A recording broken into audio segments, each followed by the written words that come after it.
Yes, so basically हमने क्या बोला कि एरर्स क्या होते हैं, गलतियां, मतलब वो अनइंटेंशनली किए जाते हैं। जो भी एरर्स है हम ब्रॉडली उन्हें दो पार्ट्स में डिवाइड कर सकते हैं। कुछ एरर्स होते हैं एरर्स ऑफ प्रिंसिपल और कुछ clerical errors. Errors of principle मतलब बीएमडब्ल्यू बेसिक में वांदे हमने बेसिक्स फॉलो किए नहीं, जैसे capital expenditure treated as revenue expenditure और revenue expenditure treated as capital expenditure. Clerical errors मतलब ऐसी गलतियां जो होती है क्योंकि हम ऐसे रिपीटेटिव नेचर का वर्क कर रहे हैं। क्लरिकल एरर्स भी हम तीन टाइप में डिवाइड कर सकते हैं, errors of commission, errors of omission and compensating errors. Okay, उसमें भी पहला हमने देखा error of commission. Error of commission में तुम अमाउंट गलत लिखते हो, या तो तुम सब्सिडियरी बुक्स में अमाउंट गलत लिख रहे हो, उस केस में फिर वो लेजर में गलत ही जाएगी, या फिर तुम लेजर में अमाउंट गलत लिखते हो पोस्टिंग करते वक्त। फिर हमने देखा रॉन्ग अकाउंट में लिख सकते हो, रॉन्ग साइड पे लिख सकते हो, टोटलिंग एरर कर सकते हो, कास्टिंग एरर कर सकते हो, बैलेंसिंग एरर कर सकते हो। एरर ऑफ ओमिशन का मतलब क्या होता है, ओमिट कर देना, कुछ तो तुम लिखना ही छोड़ देते हो। तो या तो कंप्लीट ओमिशन हो सकता है कि पूरा ट्रांजैक्शन ही नहीं रिकॉर्ड किया, या पार्शियल ओमिशन हो सकता है कि part of the transaction record किया। कंपेंसेटिंग एरर्स में compulsory there has to be more than one error. Okay, क्योंकि this multiple errors when you will see together they will nullify their impact. अगर पूरा impact zero हो रहा है तो fully compensating, अगर पार्शियली इम्पैक्ट कैंसिल हो रहा है तो पार्शियली कंपेंसेटिंग। फिर हमने देखा था कि इनका इम्पैक्ट क्या आता है ट्रायल बैलेंस पे, जो बहुत इंपॉर्टेंट है।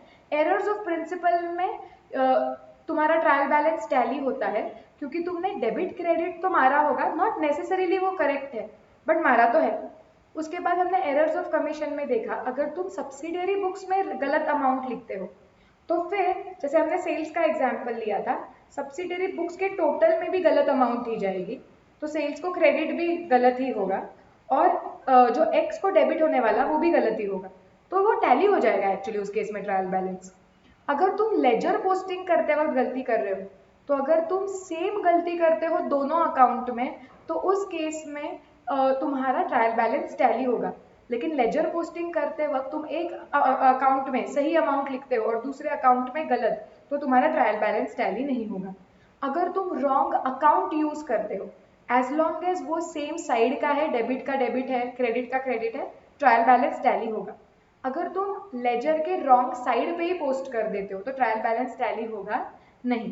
कास्टिंग, टोटलिंग, बैलेंसिंग एरर्स, एक ही अकाउंट का बैलेंस गलत निकाला है तो ट्रायल बैलेंस टैली नहीं होगा। एरर ऑफ ओमिशन में पूरा का पूरा ट्रांजैक्शन ओमिट कर दिया तो ना डेबिट ना credit, trial balance will tally. Partial omission तो trial balance will not tally. Fully compensating errors में your trial balance will tally. Partial में मैंने बोला था कि बेस्ट काम ये करते जाओ कि एरर्स क्या हुआ है वो देखते जाओ और फिर डिसाइड करो कि टीबी टैली होगा या नहीं। हो गया पूरा रिवाइज?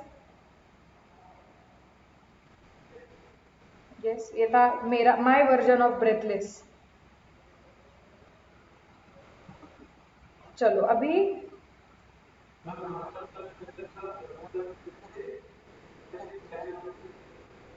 हाँ, और कुछ नहीं क्या बीच में ही पता चला कि मैम रहे ही नहीं मैं बोल सकती हूँ मैं, जर्नल से बैलेंस शीट तो अपन बोल ही सकते बट बहुत लंबा ले लेते, करेक्ट है। यस, हाँ, लाइक परफॉर्मेंस, ओके। चलो चलो अभी एरर्स देख लिया हम लोगों ने, ठीक है। अब एक्चुअली गलतियां कैसी कैसी हो सकती है वो देखा हमने। अब how to locate the errors, वो भी तो पता होना चाहिए ना कि एरर्स को लोकेट कैसे करें, क्योंकि अगर हमें पता ही नहीं चला कि एरर्स क्या हुए हैं तो उसे करेक्ट कैसे करेंगे। So that is why we need to we should know how to locate the errors. Okay, देखो अभी वो क्या बोल रहे हैं। Even if there is a very small difference in the trial balance, the errors leading to it must be located and rectified. A small difference may be the result of number of errors. Okay, see just because तुम्हारा trial balance small amount से tally नहीं हो रहा है, इसका मतलब ये नहीं तुम बोलो कि लाइट ले लो, तुम बोलो अरे जाने तो छोटी अमाउंट है कुछ तो कर लेते एंड इसको छोड़ देते, इसको रेक्टिफाई करने की जरूरत नहीं है, ऐसे नहीं होता है। क्यों? क्योंकि अ स्मॉल एरर एक्चुअली मतलब अ small difference can not necessarily mean की गलती भी छोटी हुई है तुम्हारी। क्योंकि अगर तुमने बहुत सारी गलतियां की है, सिर्फ वो बहुत सारी गलतियां कंपेंसेटिंग है, पार्शियली कंपेंसेटिंग, कि एक दूसरे को काट काट के उसका नेट इम्पैक्ट 50 डेबिट रह रहा है। ओके, लेकिन अल्टीमेटली इफ यू सी, भले ट्रायल बैलेंस छोटे ही अमाउंट से टैली नहीं हो रहा है, but it is as a result of multiple errors. So ideally trial balance कितने अमाउंट से टैली नहीं हो रहा है उतने पे देख के तुमने ऐसे छोड़ देना नहीं चाहिए। ट्रायल बैलेंस की हर एक गलती ढूंढ के रेक्टिफाई करने की तुमने कोशिश करनी चाहिए, because a small difference can also be outcome of multiple partially compensating errors. Are we clear about this? Yes. अब वो बोलते हैं the following steps will be useful in locating errors.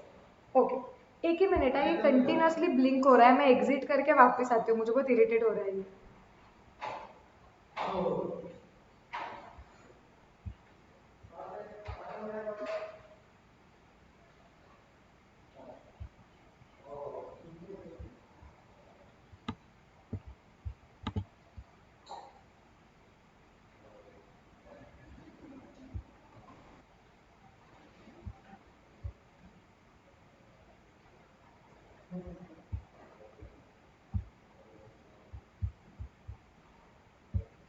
हाँ, चलो अब गलतियां सुधारनी कैसे हैं।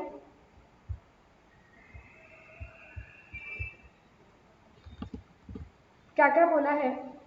The two columns of trial balance should B टोटल्ड again. अगर गलती आ रही है तो पहले टोटल वापस करके देखो, क्योंकि ट्रायल बैलेंस के टोटल लेते वक्त ही प्रॉब्लम हो सकता है। If in place of number of accounts only one amount has been written in the trial balance, the list of such accounts should be checked and totaled again. List of trade receivables is the example for which trade receivable balance is derived. Okay, मैं बताती हूँ कि वो मतलब यहाँ पे क्या बोलने की कोशिश कर रहे हैं। ठीक है, सपोज ये तुम्हारा ट्रायल बैलेंस है।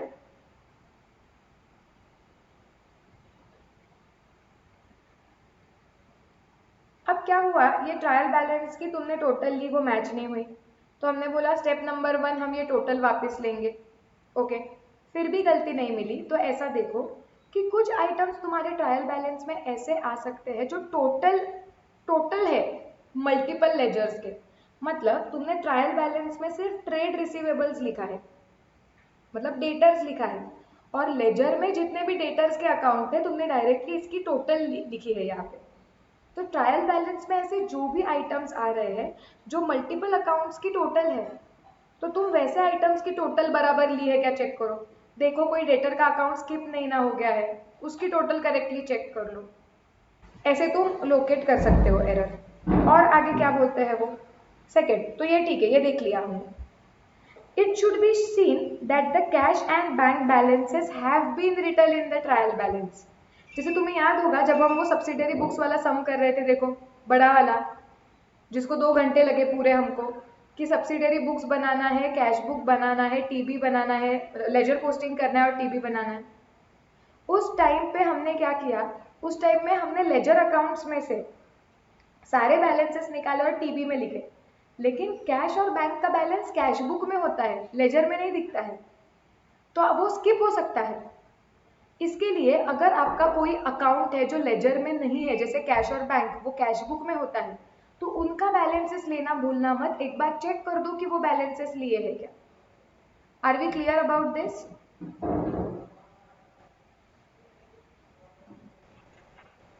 यस, पहले 2 मुद्दे क्लियर। तीसरा मुद्दा देखो, the exact difference in trial balance should be established. पहले ट्रायल बैलेंस में कितना डिफरेंस है एग्जैक्ट निकालो। The ledger should be gone through. It is possible that a balance equal to the difference has been omitted from the trial balance. तो तुम trial balance का exact difference कितना है देखो, सपोज 12,000 है, तो 12,000 बैलेंस होने वाले कोई लेजर्स है क्या देखो। शायद से ऐसे हो सकता है कि वो लेजर तुम ओमिट कर दिया, तुमने पिक ही नहीं किया वो लेजर, ऐसे हो सकता है। ये सब तुम मतलब these are all trial and errors. So मतलब कि तुम्हें ट्रायल्स करने पड़ेंगे, ये थोड़े थोड़े ट्रिक्स है जो हम यूज कर सकते हैं। अगर ये सब करके भी नहीं मिला तो एक एक एंट्री चेक करनी पड़ेगी, which is very difficult. So these are some of the tricks which we can use, और शॉर्टकट्स या फिर बेसिक सैनिटी चेक जो करके ले सकते हैं।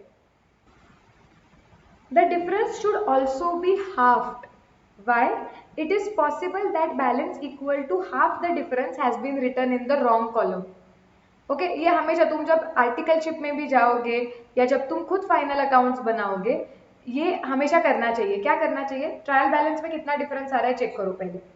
पहले तो वो अमाउंट क्या कोई अकाउंट है क्या देखो, ठीक है। अभी एग्जाम्पल लो तो तुम्हें समझेगा। यहाँ पे लेट्स से, हाँ, और मैं तुझे हमेशा पूछती थी देख उसके आधे अमाउंट का फिगर है क्या। हाँ तो तुम्हें समझेगा ये, ऐसे ऐसे तुम खुद भी ये ट्रिक्स यूज करने लगोगे जब तुम करोगे, प्रैक्टिकली करोगे। तो सपोज कैश लिखा है मैंने 2000 का, बैंक लिखा है यहाँ पे 15,000 का, ट्रेड रिसीवेबल्स आ गए हैं 8,000 के, ओके। फिर ट्रेड पेएबल्स मतलब क्रेडिटर्स आ गए हैं 15,000 के। उसके बाद लेट्स से इंटरेस्ट इनकम आई है तुम्हारी, या सेल्स आया है सपोज 7,000 का, हो गया। तुमको लग रहा है तुमने सब लिख लिया। अब जब तुम ट्रायल बैलेंस टैली करने जाओगे तो यहाँ पे 25,000 आएगा और यहाँ पे 22,000 आएगा, तो डिफरेंस 3,000 का आया। तो ढूंढो। अब ढूंढने में मुझे पता चला अरे एक इंटरेस्ट अकाउंट है जिसका बराबर बैलेंस 3,000 है, वो लिखना ही रह गया, तो वो लिख दो यहाँ पे। तो बराबर जब ये 3,000 लिख दोगे तो वो चेंज हो जाएगा। या फिर देखो क्या हुआ, अभी नेक्स्ट एग्जाम्पल,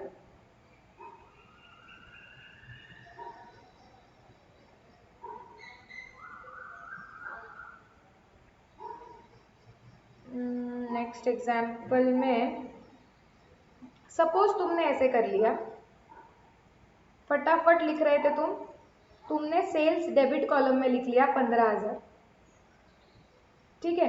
बाकी सब तुमने कैपिटल 7,000,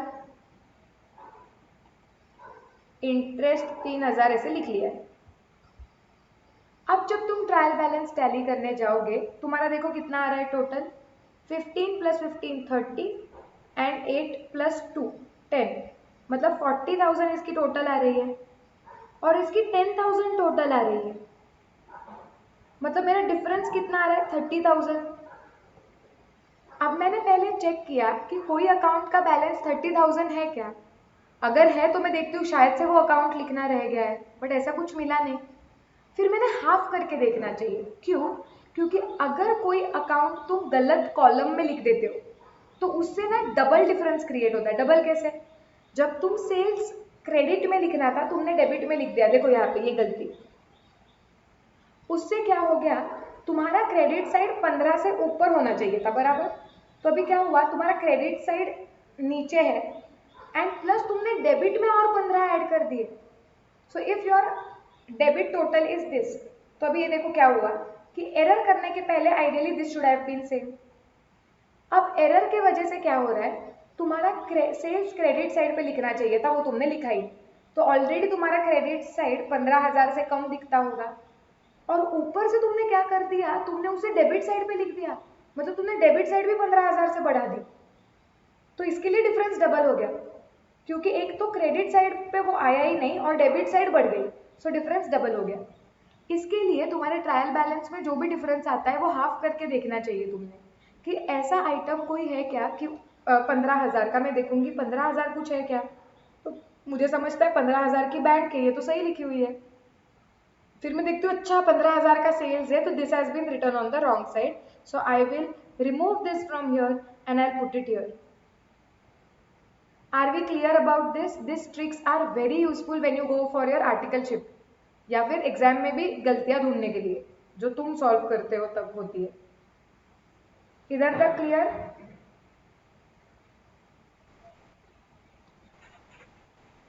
चलो, हाँ, अच्छा यस मैम बोला उसने। उसके बाद फोर्थ देखो, ledger account should be balanced again. अब इतना करने के बाद भी कुछ नहीं मिल रहा है तो एक बार लेजर अकाउंट का बैलेंस वापस निकाल के देखो, कोई अकाउंट्स के बैलेंसेस में गलतियां की है क्या। The casting of subsidiary books should be checked again, especially if the difference is in rupees 1 or 100. अगर 100,000 इसमें अगर डिफरेंसेस आ रहे हैं ना, तो एक बार सब्सिडरी बुक्स की टोटल बराबर आ रही है क्या चेक कर लो, तो वो आप कर सकते हो। क्योंकि काफी बार हम जब टोटल करते हैं तो टोटलिंग में प्रॉब्लम हो सकता है ना, और टोटलिंग में यूजुअली हम कैसे करते हैं कि हंड्रेड्स की फिगर्स वगैरह चेंज हो सकती है, मतलब या तो यूनिट प्लेस की फिगर गलत लिख ली या 100 प्लेस की फिगर गलत लिख ली ऐसे। तो इसलिए वो बोलते हैं कि सब्सिडरी बुक्स की टोटल्स चेक कर लो एक बार। If the difference is very big, the balance in various accounts should be compared with the corresponding accounts in the previous period. ये बहुत ट्रिक काम करता है, एंड प्लीज अंडरस्टैंड जब तुम एक्चुअली बैलेंस शीट बनाते हो या ट्रायल बैलेंस शीट बनाते वक्त भी ये बहुत कि डिफरेंस आ रहा है, तो ना बड़ा डिफरेंस आना अच्छा होता है, क्योंकि अगर बड़ा डिफरेंस रहा ना तो it is easy to locate, तुम्हें समझ जाता है। अगर छोटा डिफरेंस रहा ना तो ढूंढने में बहुत जान जाती है, ये मेरा पर्सनल एक्सपीरियंस है। जब हम आर्टिकलशिप में P&L बैलेंस शीट कुछ कंपनीज की बनाते थे, अब ट्रायल बैलेंस छोटे नहीं होते थे, ट्रायल बैलेंस 20-25 पेज का ट्रायल बैलेंस होता है, and that is also I am talking about small companies. So उसके बेसिस पे P&L बैलेंस शीट बनाओ, बहुत सारा लिंकिंग देना पड़ता है एक्सेल में। तो क्या होता था ना, एक तो डेडलाइन होती थी, तो रात को ऐसे 2-3 बजे बैठे हुए हैं और पूरा दिन भर काम करके शांति से बैठे उसको करने के लिए सॉल्व ऑफिस में, और देखते थे रात को एक तो 3 बजे का टाइम बहुत भयंकर होता है, 2:30 to 3:30 वगैरह, ऐसी नींद आती है ना, एंड तब कुछ ध्यान भी नहीं रहता है, और तुम 3:30 लास्ट फिगर ट्रायल बैलेंस की डाल के हो गया और सब हो गया। और हम एक्सेल में से हम चेक्स लगाते हैं बराबर कि एक कॉलम एक सेल पे देखोगे तो तुमको समझ जाएगा कि बैलेंस शीट टैली हुई है क्या नहीं, नीचे तक भी देखने की जरूरत नहीं है। तो बराबर फटाफट वो सेल पे जाके देखो, और अगर उधर डिफरेंस आ रहा है तो रात को 3 बजे इतनी चिड़चिड़ होती थी कि अब ये डिफरेंस कौन हटाएगा, कहाँ से ढूंढे, अभी ये कौन सा डिफरेंस आया होगा, क्योंकि ट्रायल बैलेंस में इतने अकाउंट, और ट्रायल बैलेंस टैलीड है यहाँ पे देखो, बट इतना बड़ा ट्रायल बैलेंस होता है कि कभी कभी उसको कोई अकाउंट्स लिखना भूल गए, गलत अमाउंट लिखा, अभी क्या गलती हुई। So it's very irritating. हमारे ऑफिस में एक मतलब और एक आर्टिकल था, तो वो बहुत भारी था सिर्फ डिफरेंस ढूंढने में, मतलब वो फटाफट ढूंढ के देता था। तो मैं क्या करती थी, अगर मेरी बैलेंस शीट टैली नहीं हुई ना तो 3-3:30 बजे मैं जाती थी, मैं उसको बोलती थी अब मेरे में कोई दम नहीं है, मैंने I have done 95% of the job, you just have to find where I have done that error. और ना मेरे एरर्स ऐसे ही होते थे, मैं फिगर्स चेंज कर देती थी, 659 का अकाउंट का मैंने 956 लिख दिया वगैरह ऐसा। बट ही वॉज सो, मतलब he was such an expert ना ये ढूंढने में, और वो 3 साल के आर्टिकलशिप में मेरी इतनी गलतियां ढूंढ चुका था कि immediately he used to find the errors. So क्या, नहीं नहीं, ट्रायल बैलेंस से बैलेंस शीट बनाते हैं ना, तो बैलेंस शीट भी तो टैली होनी चाहिए। नहीं नहीं sorry, balance sheet trial balance tallied होता है क्योंकि वो कंप्यूटर सॉफ्टवेयर से आता है। बैल नहीं नहीं, बैलेंस शीट इतना, बट बहुत इरिटेट होता है अगर वो टैली नहीं होता है तो इतनी मेहनत करने के बाद। सो सेम वे तभी भी जब तुम्हें एरर्स लोकेट करने होते हैं कि हमने गलतियां क्या की, you should see big differences है या small differences. Big differences are easy to find, smaller at times very difficult to find. अब और एक उन्होंने ट्रिक क्या बोली है, अगर हम ट्रायल बैलेंस लेवल पे है, अभी हम ट्रायल बैलेंस की बात कर रहे हैं, सो अगर ट्रायल बैलेंस में बड़ा डिफरेंस आ रहा है ना, बहुत बड़ा, तो तुम एक बार क्या करो, अभी डिटेल में एक एक एंट्री लेजर चेक करने से अच्छा है तुम एक सिंपल चीज कर सकते हो कि पूरा ट्रायल बैलेंस लेके बैठो और लास्ट ईयर का ट्रायल बैलेंस लेके बैठो, और सारे अकाउंट्स को लास्ट ईयर के अकाउंट्स के बैलेंसेस से कंपेयर करो। इसमें ना 2 लोग होते हैं तो इजी जाता है कि सपोज मेरे पास इस साल का ट्रायल बैलेंस है, आयुष को मैंने दिया पिछले साल का ट्रायल बैलेंस, अब मैं एक एक अकाउंट का बैलेंस बताते जाती हूँ, मैं बोल रही हूँ सेल्स 50,000, वो बोल रहा है 45,000, आई एम लाइक ओके ये हो सकता है। फिर मैंने अचानक से ऐसे फिगर बोलते वक्त मैंने एक फिगर बोला, रेंट मेरे उधर है 1,50,000 और उसके उधर दिख रहा है 1,500, तो मैं सोचती हूँ एक साल में ऐसा क्या होगा कि मेरे उधर रेंट इतना बड़ा दिख रहा है। So then you might understand कि ये अकाउंट में कुछ गलती हुई है। सो ऐसे तरीके से भी तुम एरर्स ढूंढ सकते हो कि अगर बड़े एरर्स है तो तुम पिछले साल के वो अकाउंट्स के बैलेंसेस कंपेयर करके देखो, तो तुम्हें समझेगा कि कोई अकाउंट अगर कुछ बहुत एक्सेप्शनली बढ़िया कम गया है compare to last year, then मे भी तुम्हें पता चले कि शायद से गलती वहां पे हुई है। क्लियर? अरे सुधरा क्या?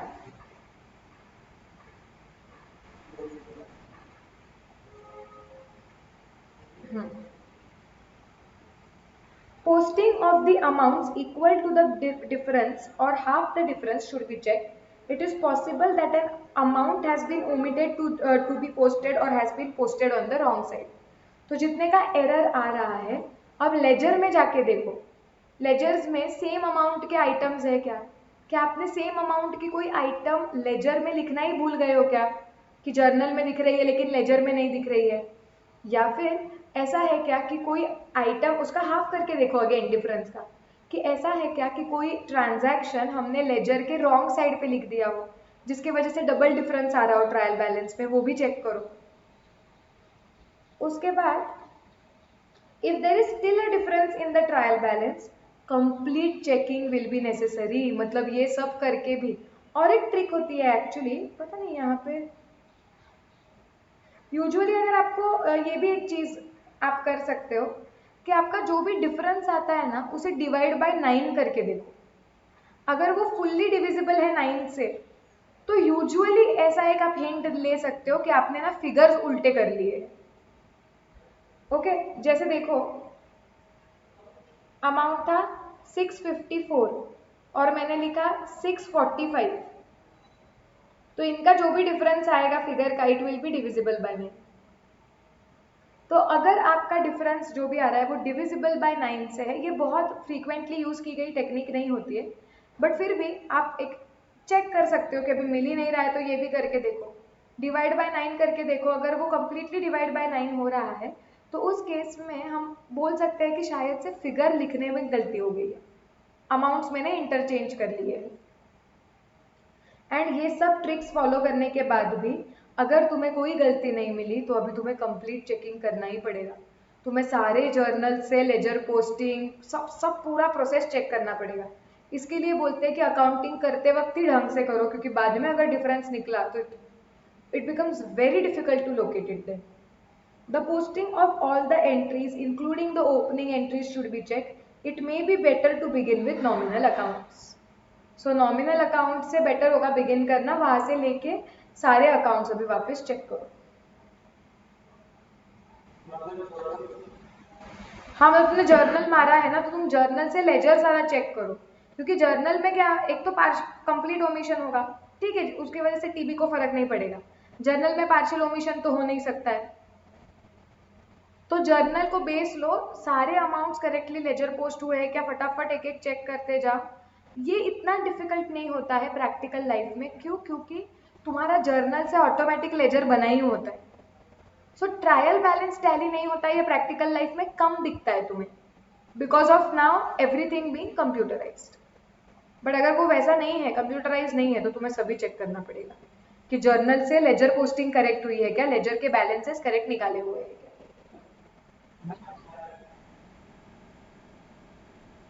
क्या बनती है ना, सी P&L बैलेंस शीट जो होता है ना वो एक्चुअली कंप्यूटराइज्ड भी बनता है, लेकिन उसमें ना बहुत एडजस्टमेंट्स वगैरह करने पड़ते हैं। तो दैट इज वाई हम लोग क्या करते हैं, ट्रायल बैलेंस तक कंप्यूटर सॉफ्टवेयर को रिलाई करते हैं, उसके बाद हम लोग ट्रायल बैलेंस लेके हम खुद P&L बैलेंस शीट प्लॉट करते हैं, क्योंकि वो कंप्यूटर्स अभी कुछ कुछ बहुत अच्छे सोफिस्टिकेटेड सिस्टम्स है। और क्योंकि एक फॉर्मेट होता है कंपनी के केस में, कंपनी के केस में एक स्ट्रिक्ट फॉर्मेट फॉलो करना पड़ता है हमें P&L बैलेंस शीट का। तो अगर तुम्हारा सॉफ्टवेयर इतना अच्छा है कि वो सारे आइटम्स ले लेता है तो बेस्ट ही है, बट तुम्हें ना वो बहुत मैपिंग करना पड़ता है उसमें। सो बहुत सोफिस्टिकेटेड सॉफ्टवेयर में एकदम परफेक्ट होगा, बाकी में इतना परफेक्ट नहीं होगा। हम बना देते हैं, हाँ। और स्पेशली कंपनीज के केस में, बाकी सोल प्रोप्राइटर पार्टनरशिप के केस में हम उनकी डायरेक्टली सॉफ्टवेयर की बैलेंस शीट भी यूज कर सकते हैं।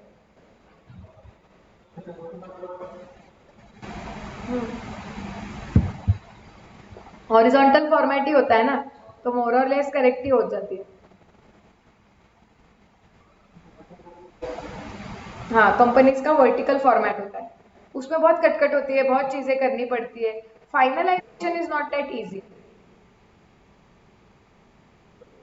हाँ, अब तक तुमने हॉरिजॉन्टल सीखा है, अभी तुम वर्टिकल सीखोगे इंटर में।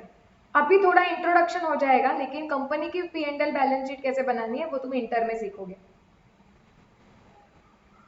आज ही मैं पढ़ा रही थी इंटर के बच्चों को। चलो, सो एरर्स लोकेट कैसे करना है हमने वो देख लिया। अब हम देखेंगे कि एरर एक बार मिल गया तो अब उसको करेक्ट कैसे करना है। So now we are going to talk about rectification part of this chapter. चलो, अब इसके बारे में थोड़ा डिस्कस करते हैं।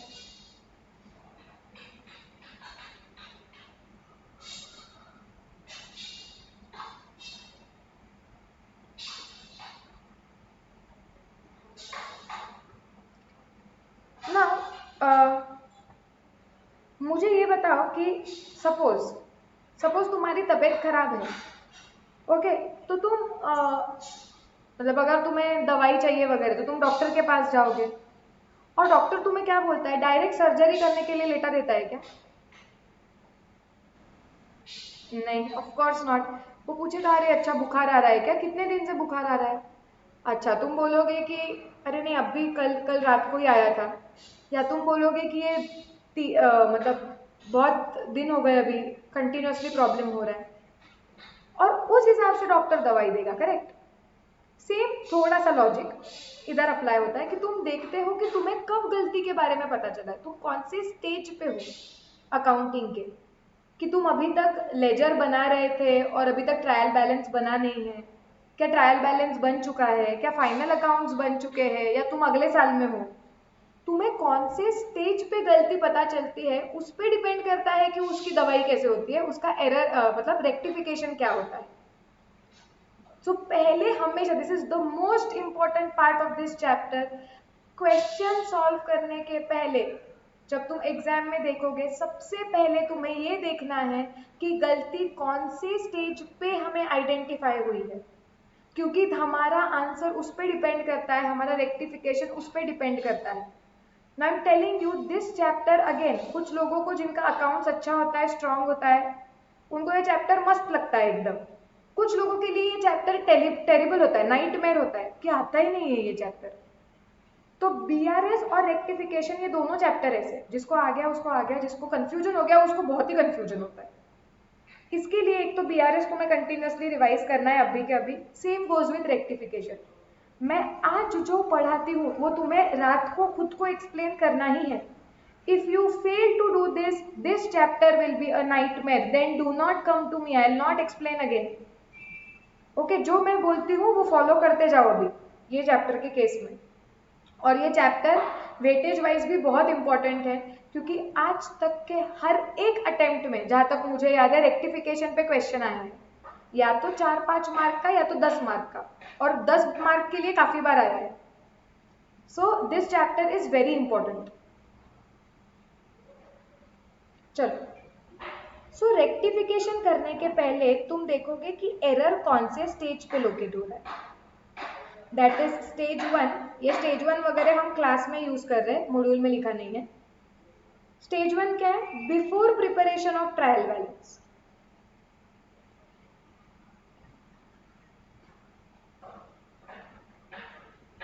अभी तक ट्रायल बैलेंस बना ही नहीं था और हमें गलती पता चली गई, अर्ली स्टेज पे गलती पता चल गई, तो इसको कैसे करेक्ट करेंगे वो देखेंगे। Stage 2, after preparation of trial balance.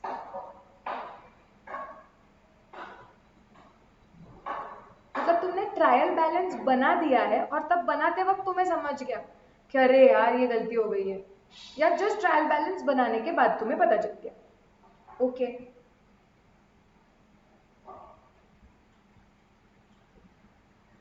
Stage 3, directly अगले साल ही पता चला कि अरे पिछले साल ये गलती की। So that is after preparation of final accounts. इस साल के फाइनल अकाउंट्स बन के हो गए, अब नेक्स्ट ईयर पता चला। बट फाइनल अकाउंट्स तुम्हारे फ्रीज हो गए, इसका मतलब है, वो बोल रहे तुम अभी इस साल को कुछ हाथ नहीं लगा सकते हो। हाँ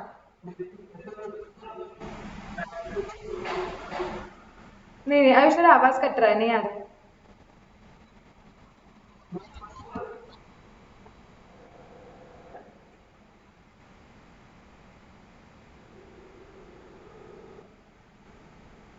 हाँ फिर ट्रायल बैलेंस बराबर है, फिर फाइनल अकाउंट्स बनाते वक्त तुमने गलतियां की है।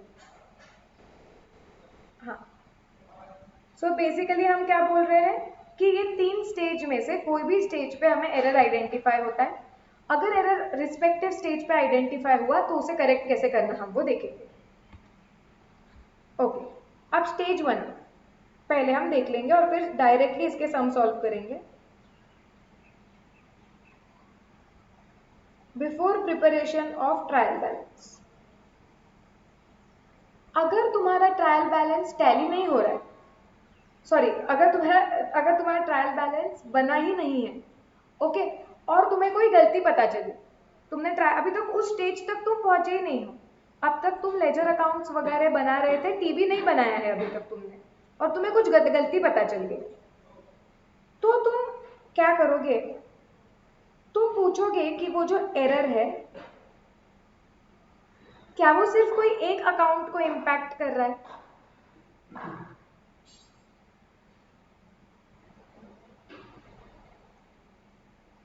ओके या कोई ओनली वन साइड को इम्पैक्ट कर रहा है। तो अगर ऐसा बात है कि वो एक ही अकाउंट या एक ही साइड को, मतलब डेबिट या क्रेडिट, अगर एक ही साइड को इम्पैक्ट कर रहा है तो आप क्या करो, आप डायरेक्टली बिंदास वो अकाउंट के अंदर जाओ और उधर चेंज कर दो, ठीक है। नहीं नहीं कभी पहले भी पता चल सकती है ना, मतलब मैं एंट्री मार रही थी अभी तक, मैंने जर्नल मार के हो गया, मैं लेजर पोस्टिंग कर रही हूँ और मुझे ऐसे समझा कि यार कुछ तो इधर अलग दिख रहा है, मुझे याद है कि वो बंदे को मैंने सेल किया था, लेकिन उसका सेल्स यहाँ कहीं सेल्स अकाउंट में दिख ही नहीं रहा है। तो मुझे समझा अच्छा मतलब इसकी जर्नल एंट्री स्किप हो गई है, या फिर जर्नल एंट्री हुई है लेजर पोस्टिंग स्किप हो गया है। सो ऐसे अकाउंट्स, हाँ हाँ वैसे भी हो सकता है।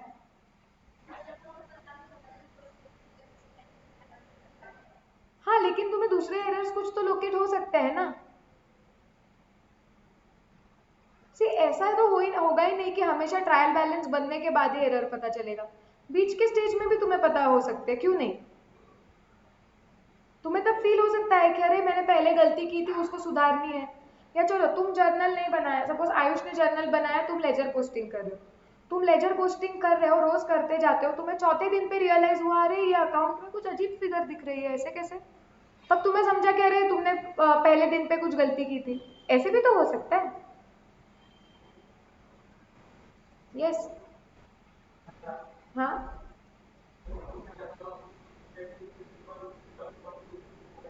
हाँ होगा ना। हम सिर्फ क्या बात कर रहे हैं, मतलब इसका मतलब है कि only one account is impacted और वन साइड मतलब not of that account only, I am talking more about कि ओनली डेबिट साइड पे इम्पैक्ट आया है, ऐसे।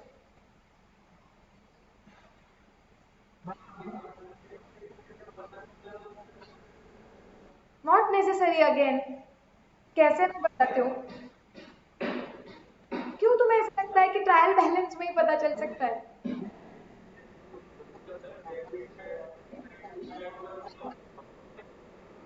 हाँ होगा ना, वो अकाउंट में गलती हुई है, ये साइड मत लिखो अगर तुम्हें कंफ्यूजन हो रहा है।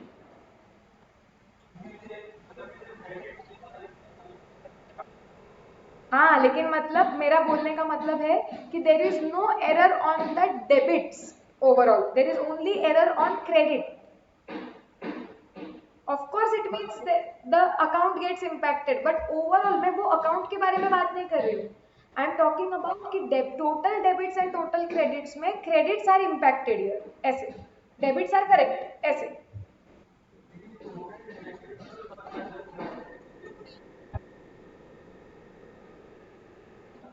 नहीं नहीं, वैसे नहीं बोलना है। रुको, मत कंफ्यूज हो। सिर्फ इतना देखो कि तुम्हें पता चला है कि एक ही अकाउंट में तुमने गलती की है, ठीक है।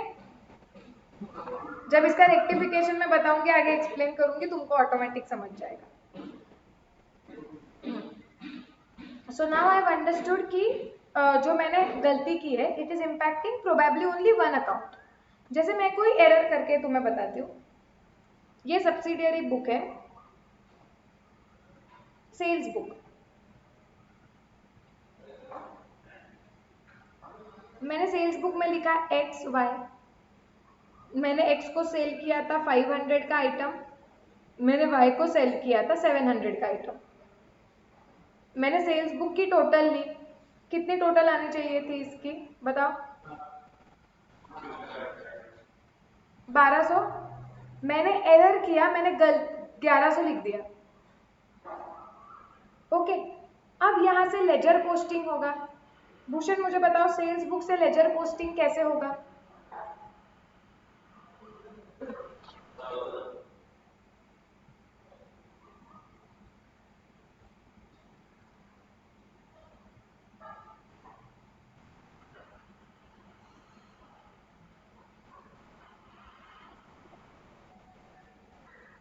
कैसे होगा भूषण?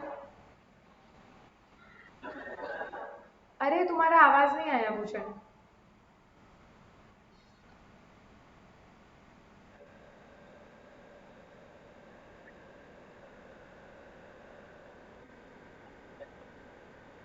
तो मैं 1100 लिखूंगी वहां पे, क्योंकि सेल्स अकाउंट में क्या आता है, हम by sundries as per sales book total लिखते हैं, राइट।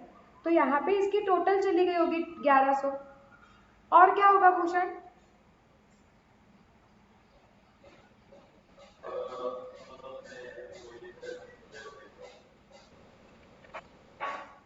और क्या होगा? और मेरा बनेगा X account and Y account. X के डेबिट साइड पे 500 लिखा जाएगा, वाई के डेबिट पे 700 लिखा जाएगा।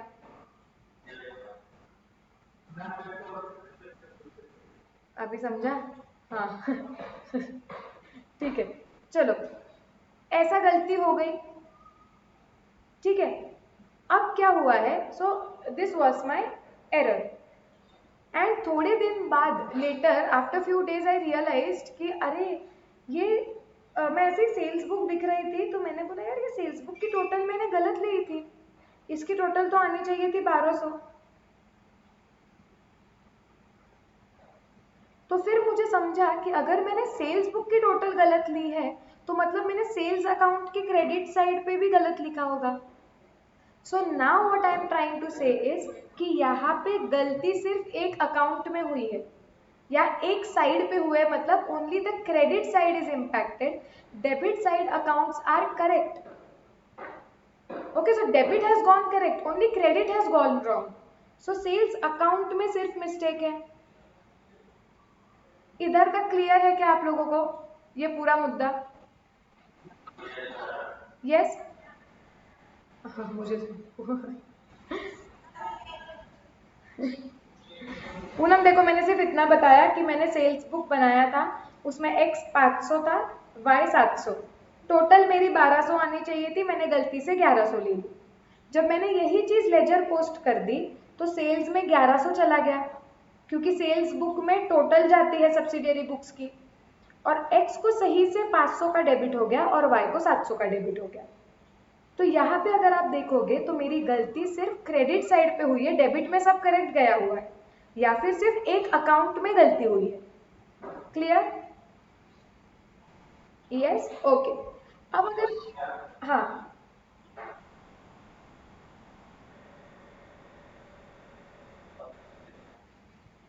मतलब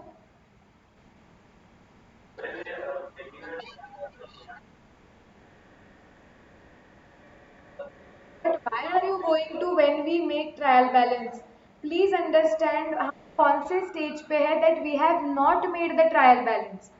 तुम्हें ये गलती तब समझी जब ट्रायल बैलेंस अभी तक बना ही नहीं था।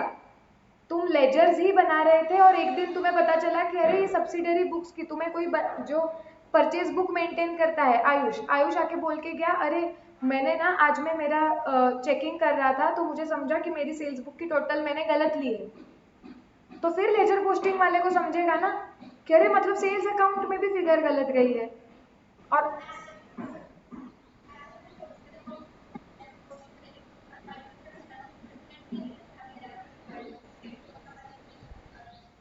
तभी भी पता चल सकता है, लेकिन फिर तब तुम करेक्ट कर लोगे ना, फिर गलती कैसे होगी वो, then you will do it correctly.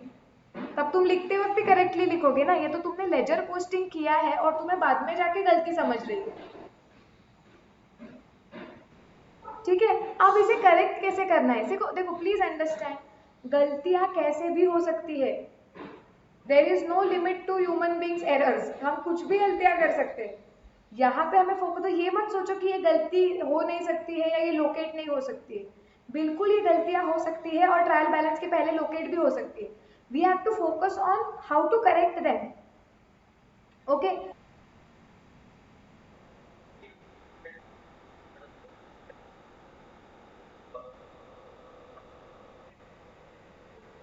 वो तो बहुत सारे एरर्स हो सकते हैं, सारे एरर्स थोड़ी एक साथ डिस्कस करेंगे, पहले कंसेप्ट तो समझो। वैसे अगर भूषण में परम्यूटेशन कॉम्बिनेशन करने जाओ तो कितने सारे हो सकते हैं, एक्स की फिगर चेंज, वाई की figure change, total plus Y change, कितने सारा हो सकता है।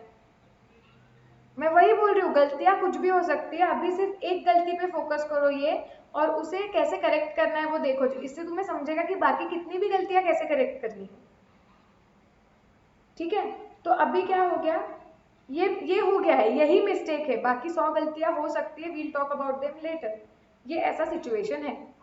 तो तुम क्या कर सकते हो, अगर तुम्हारा ट्रायल बैलेंस बना नहीं है अभी तक, so what you can do is you can directly go to that respective account जिसमें गलती हुई है, विच इज सेल्स अकाउंट, और तुम उसे करेक्ट कर सकते हो।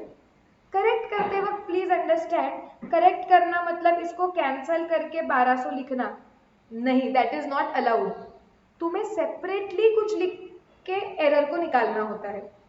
ओरिजिनल फिगर जो भी लिखी हुई है उसे स्क्रैच करके हम बदलते नहीं हैं।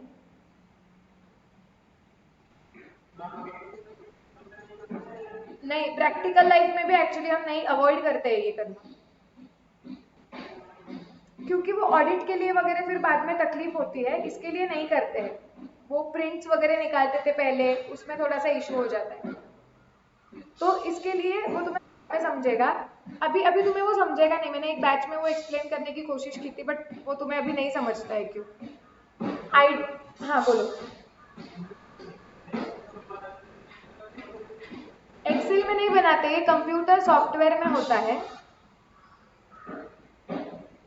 और क्या हो जाता था पहले, वो लोग क्या करते थे पहले जब ऑडिट होता था ना, तो हम कुछ कुछ चीज़ों की कैश बुक वगैरह जो हम चेक कर रहे हैं, या सपोज सेल्स अकाउंट, तो उसकी ये निकालते थे, लेजर का प्रिंट निकालते थे, उसका कुछ बैलेंस आता था, और फिर उसमें टिक करते थे कि टिक टिक ग्रीन पेन से।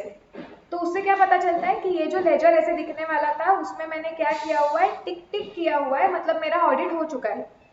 और अगर उसमें कुछ हमें एरर्स दिखे ऑडिट करते वक्त, तो हम क्वेरी शीट पे क्वेरीज लिख के रखते थे कि ये मेरी क्वेरीज है। और फिर बाद में जाके हम क्या करते थे, बाद में जाके उसे अकाउंटेंट के साथ बैठ के क्वेरी सॉल्विंग करके अगर कुछ गलतियां हैं तो वो चेंज करवाते थे। और तब चेंज करवाते वक्त क्या करते थे, हम उनको बोलते थे कि तुम अलग एंट्री मारो। अब क्यों होता था, वरना अगर उसने वही एंट्री चेंज कर ली ना, तो हमारे पास जो लेजर अकाउंट जैसे दिखने वाला था वो 1100 वाली एंट्री, तो वो लेजर बदल जाता है उसके वजह से। तो उसके वजह से समझता नहीं है कि ये जो लेजर का बैलेंस बदला हुआ है वो किसकी वजह से बदला हुआ है। फिर ऐसा कंफ्यूजन होता है कि क्या इसका, क्या हमने, क्योंकि कैसा होता है हम बीच बीच में ऑडिट करते थे, अगर बीच में से अकाउंटेंट्स ने बैकडेटेड एंट्री मारी है, अगर उन्होंने हमारा अब ये तुम्हें थोड़ा समझना डिफिकल्ट होता है, बट कैसे होता है कि नेक्स्ट ऑडिट चालू करने के पहले मैं मैच करती हूँ कि अच्छा तुम्हारे बुक्स में सेल्स अकाउंट ऐसे दिख रहा है, मेरा जो प्रिंटेड है ऐसा दिख रहा है, मतलब हाँ दिस इज ओके, इधर तक सब चेक किया हुआ है, तुमने अभी पिछले कोई भी डेटा को हाथ नहीं लगाया हुआ है, ऐसे करके। इसमें अगर बीच बीच में तुम डायरेक्टली एंट्रीज के फिगर्स ही चेंज कर दोगे तो वो सेल्स अकाउंट का रूप ही बदल जाएगा, और फिर वो कंट्रोल नहीं रहता है कि हमने चेकिंग किया है कि नहीं। इससे अच्छा हम क्या बोलते हैं, तुम उसका रूप वैसे ही रहने दो, अगर तुम्हें चेंजेस करने हैं ना तो तुम अलग से करो, ताकि एटलीस्ट हमें वो मैचिंग रहेगा कि हमने वो सेल्स अकाउंट किया था, वो पहले ऐसे दिख रहा था लेकिन अभी बैलेंस क्यों नहीं मैच कर रहा है, तो लास्ट की 3 एंट्रीज कुछ एक्स्ट्रा आई है, कहाँ से आई है, अच्छा हाँ ये ऑडिट हो गया था, ये गलतियां चेंज करवाने के लिए ये एंट्रीज मारी है। तो एक कंट्रोल रहता है कि गलतियां सुधारी गई है, that thing is freezed. But अगर तुम वो ट्रांजैक्शन ही वापस से पूरे चेंज कर देते हो तो वो ट्रांजैक्शन मैंने चेक किया है कि नहीं, वो कंट्रोल नहीं रहता है मुझ पे, और वो मैंने बदलने के लिए बोला था या अकाउंटेंट ने खुद बदल दिया, ये कैसे पता चलेगा। इसलिए तुम बाकी सब ऐसे ही रखो, तुम्हें जो भी गलतियां चेंज करनी है ना तुम अलग से एंट्री मारो, ताकि एक कंट्रोल रहेगा कि ऑडिट हो चुका है, ओरिजिनल एंट्रीज देखो सारी ऐसे दिख रही थी, हमने चेक की थी, क्वेरीज थी, और वो क्वेरीज करेक्ट करने के लिए ये देखो 4 एंट्रीज मारी गई ऐसे। सो इसलिए वो लोग ऐसे बोलते हैं कि कंट्रोल रहने के लिए, जिन लोगों को ये पार्ट समझा दैट इज ओके, नहीं समझा तो भी okay, it is not part of your syllabus, you are not expected to know that right now.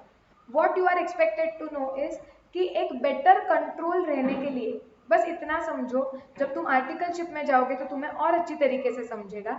Ideally sometimes मार देते हैं मेन को चेंज, बट ठीक है छोड़ो, अभी सिर्फ इतना ध्यान रखो, इट इज गुड मैनर्स कि जो ये गलती हुई है ये अकाउंट को तुम ये इसको स्क्रैच करके 1200 तुमने नहीं लिखना चाहिए, that is bad manners accounts में। तुम वैसे ही रखो, what you should do is तुम्हें कुछ ऐसा एक्स्ट्रा लिखो तुम वो अकाउंट में, ताकि ये गलती सुधारी जाए। अब कैसे ये गलती सुधारेंगे, मुझे सेल्स अकाउंट को बढ़ाना है 100 रुपए से, करेक्ट, ओके अभी सिर्फ ये एरर और मैंने जो बोला है वो याद रखो, बीच का डिस्कशन प्लीज भूल जाओ, अभी इस पे फोकस करो।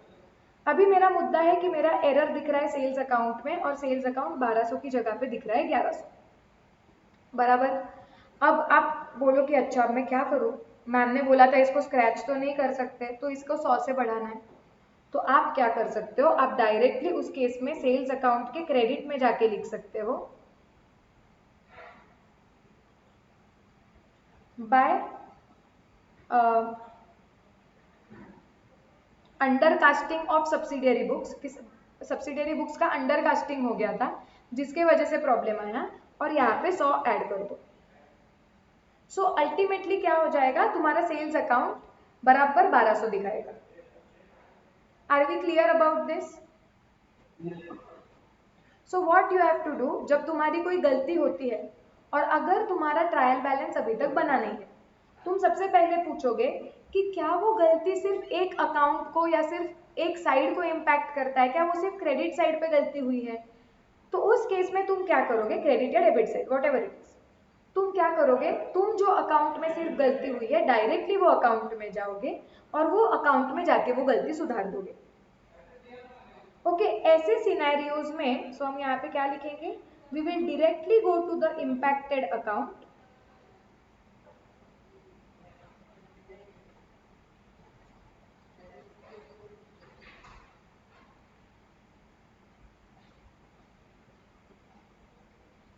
and make corrections। यहाँ पे अगर एक ही अकाउंट में गलती हुई है तो उसे सुधारने के लिए जर्नल एंट्री लगता नहीं है। क्यों? क्योंकि जर्नल एंट्री मारोगे तो तुम्हें डेबिट के साथ क्रेडिट भी देना पड़ेगा। यहाँ पे मैं जर्नल एंट्री मारने जाऊँ तो मैं टू सेल्स अकाउंट 100 तो लिख दूँ, डेबिट किसको दूँ, डेबिट में तो सब सही था। इसके लिए ये ऐसी टाइप की अगर गलती रही तो उसे सुधारने के लिए जर्नल एंट्री रखती नहीं है। यहाँ तक are we clear everybody? Yes, किसी को प्लीज कोई डाउट है तो मुझे पूछो अगर नहीं समझ रहा है तो। हाँ अभी तुम्हारी गलती सपोज ट्रायल बैलेंस बना नहीं है, तुम अकाउंटिंग कर रहे हो अभी भी और तुम्हें समझता है कि तुमने कुछ तो गलती कर दी, और गलती ऐसी है जो बोथ साइड्स को इम्पैक्ट करती है, मतलब डेबिट भी इम्पैक्ट हुआ है गलती से, क्रेडिट भी इम्पैक्ट हुआ है। तो उस केस में और सेम अमाउंट से, जैसे हम इसका एक एग्जांपल लेते हैं, हाँ, कि जर्नल में सपोज एक फिगर थी 325, okay, this was let's say purchase था ये, सो मेरी एंट्री थी परचेजेस अकाउंट डेबिट 325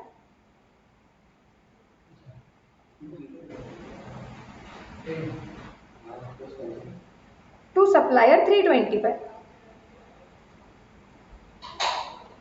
ठीक है, गलती से जिसने जर्नल एंट्री मारी उसने लिख दिया 525 525।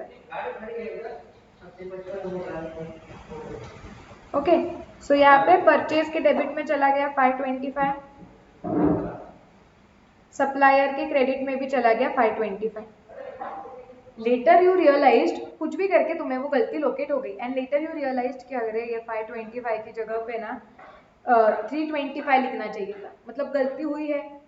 अब गलती डेबिट साइड पे भी हुई है और क्रेडिट साइड पे भी हुई है, तो तुम क्या कर सकते हो ना, इसे करेक्ट करने के लिए अब मुझे क्या करना पड़ेगा, मुझे परचेज अकाउंट को कम करना है, कितने से, 525 माइनस 325, 200 से, बराबर।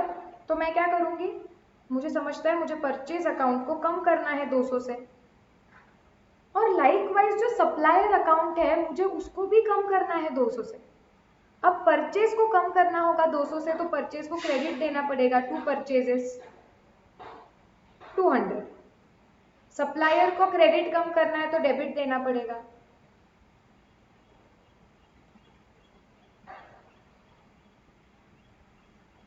सो जब तुम्हें ऐसी कोई गलती सुधारनी है और वो गलती सुधारने के लिए तुम्हें डेबिट भी देना पड़ेगा, क्रेडिट भी देना पड़ेगा और सेम अमाउंट से देना पड़ेगा, that your debits and credits amount is going to match, तो वो सुधारते वक्त तुम जर्नल एंट्री मार सकते हो। बिकॉज अब तुम सुधारने जब गलती जाओगे तो तुम्हें जर्नल एंट्री मारने का स्कोप है, तुम्हारे पास डेबिट भी है, क्रेडिट भी है और सेम अमाउंट है, so then you can pass journal entries. So if there is a error where in both sides पे एरर हुआ है and the amount is also same error का, तो उसे करेक्ट करने के लिए तुम ऐसे लिख सकते हो कि if correction requires debit and credit of same amount, तो तुम करेक्शन के लिए then you can pass journal entry. Are we clear about this? Yes. So basically मैं तुम्हें समराइज करके देती हूँ रेक्टिफिकेशन वाला पार्ट अभी तक का। हमने क्या बोला कि गलतियां सुधारने के लिए पहले हमें आइडेंटिफाई करना पड़ता है कि गलती कौन से स्टेज पे हमें मिली है। क्या वो ट्रायल बैलेंस बनाने के पहले मिली है स्टेज 1, क्या वो ट्रायल बैलेंस बनाने के बाद मिली है स्टेज 2, क्या वो फाइनल अकाउंट्स बनाने के बाद मिली है, ओके, दैट इज स्टेज 3। अगर तुम्हारा ट्रायल बैलेंस बना नहीं है तो तुम पूछोगे कि ये गलती एक ही अकाउंट को, एक साइड को इम्पैक्ट करती है या दोनों साइड को इम्पैक्ट करती है। अगर वो गलती कोई एक ही अकाउंट में हुई है तो तुम डायरेक्टली वो अकाउंट में जाके वो गलती सुधार सकते हो, सिंस उसका कोई करस्पॉन्डिंग दूसरा इम्पैक्ट नहीं है, you can not pass journal entry. लेकिन अगर तुम्हें लगता है कि वो गलती ऐसी हुई है कि दोनों साइड पे इम्पैक्ट हुआ है, उसे करेक्ट करने के लिए तुम्हें डेबिट भी मारना पड़ेगा, क्रेडिट भी मारना पड़ेगा सेम अमाउंट से, then you can pass a journal entry and correct that entry, that mistake. Clear? Yes, no? So now if you want to write this, at least ये rectification का 3 stages and ये जो मैंने draw किया है ये वाला चार्ट, वो ड्रॉ कर लो नोटबुक में। Example if you want to write, ये एग्जाम्पल्स तुम वो भी लिख सकते हो। ये चार्ट लिखो, स्टेज 1, स्टेज 2, स्टेज 3, उसके बाद बिफोर प्रिपरेशन ऑफ टीबी ऐसा हेडिंग दो, फिर ये एरर्स को 2 पार्ट पे डिवाइड करो। If you want to write this examples that also you can write.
हाँ,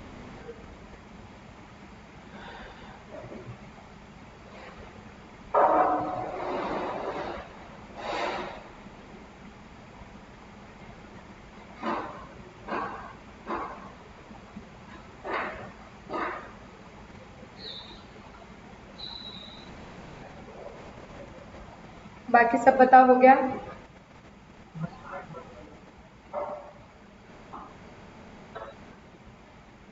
10 मिनट, ये भूषण क्या लिख क्या रहा है तू इतना?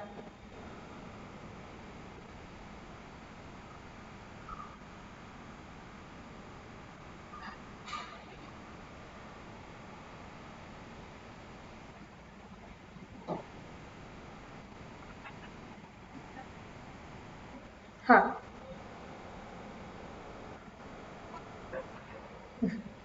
संजय तुम 2 मिनट रुको, ये लड़कों को पैनिक हो गया।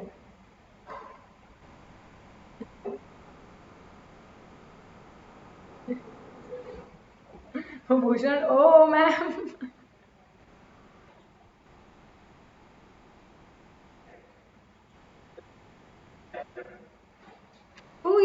तू फोटो भेज, देखती हूँ मैं ये कैसे लिखता है, ऐसा क्या लिखता है ये? हाँ, तू तेरा कंप्लीट होने के बाद लिख।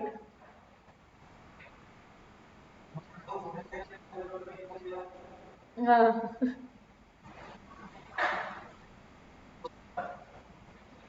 हाँ, लिख भाई तू लिख।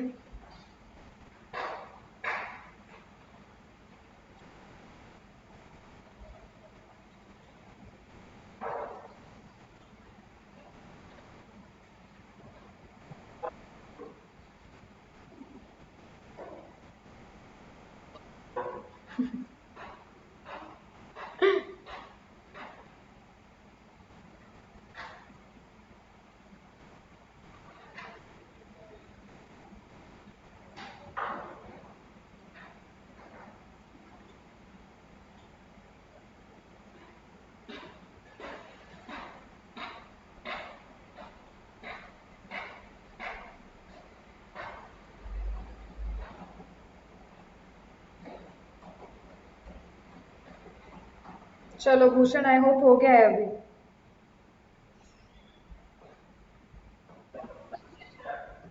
अभी तो नॉर्मल इंसान का हो जाना चाहिए, रुक मैं तू बाद में लिख उस पे, अभी इनको एग्जाम्पल्स लिख लेने दे पहले।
हाँ वो तो डायरेक्टली होगा।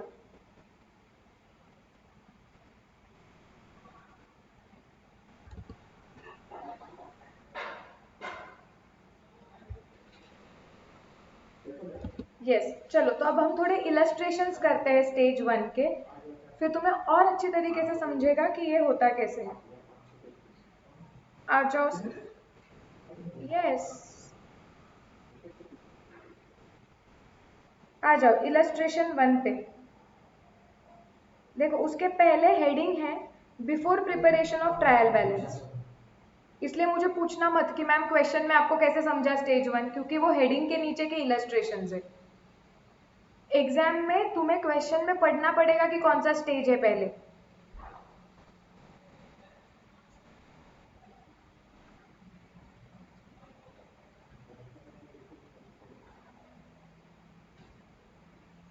चलो उन्होंने क्या बोला है देखो। How would you rectify the following errors in the books of Ramayan company या Ramayan company. The total of purchase book was under cast by 100। अभी जो हमने देखा था उससे सिमिलर है। वो क्या बोल रहे हैं कि परचेज बुक बनाया गया था लेकिन परचेज बुक की टोटल 100 रुपए से कम ली है। हमेशा जब भी तुम कोई एरर देखते हो ना, तुम सोचो कि कौन से लेजर्स में गलतियां हुई है, क्योंकि हमें, मैंने तुम्हें तभी भी बताया था, मैं अभी भी बता रही हूँ, the key is to understand कि लेजर्स में गलतियां, कौन से लेजर को इम्पैक्ट होता है, क्योंकि लेजर से टीबी बनता है। तुम जर्नल में कुछ भी गलती करो, सब्सिडरी में कुछ भी गोंदल घालो, कोई फर्क नहीं पड़ता है। लेजर से फर्क पड़ता है क्योंकि लेजर से टीबी बनता है। तो लेजर, ये गलती से कौन से लेजर अकाउंट को इम्पैक्ट होगा, तुम्हें सबसे पहले ये सोचना है। मुझे बताओ, अगर तुमने परचेज बुक की टोटल 100 रुपए से कम ले ली, तो समझो कौन से अकाउंट पे इम्पैक्ट पड़ेगा।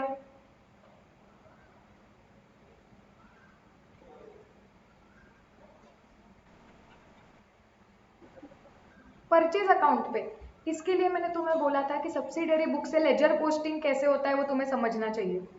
परचेज बुक की टोटल, परचेज बुक की टोटल कहाँ पे जाती है, डायरेक्ट परचेज अकाउंट के डेबिट में जाती है, और तो कहीं नहीं जाती है। तो मतलब परचेज अकाउंट को इम्पैक्ट हो रहा है, मतलब परचेज अकाउंट भी 100 रुपए से कम दिख रहा है। संजो तुम इसे करेक्ट कैसे करोगे अभी।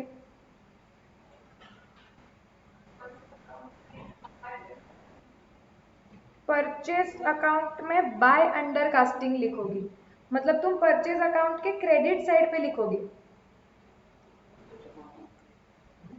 अब समझो, ये देखो, सपोज ये तुम्हारा परचेज बुक है और परचेज बुक की टोटल आनी चाहिए थी 1300, तुमने उसकी जगह पे 1200 ले लिया, अंडर कास्टिंग हुआ है। तो तुमने परचेज अकाउंट में जाके डेबिट में 1200 लिख दिया था and the correct total is actually 1300। अब अगर तुम परचेज अकाउंट के क्रेडिट पे जाके 100 लिखोगी, तो परचेज अकाउंट का बैलेंस 1300 हो जाएगा क्या, या 1100 हो जाएगा। 1100। तो अगर तुमने परचेज बुक की टोटल कम ली है तो परचेज अकाउंट कम दिख रहा है, परचेज अकाउंट को बढ़ाने के लिए उसको डेबिट देना पड़ेगा। समझा। यस। तो हम वहां पे जाके क्या लिखेंगे आंसर में, सो हम लिखेंगे इलस्ट्रेशन 1 में कि फर्स्ट में go to purchase account, debit side and write to undercast of purchase book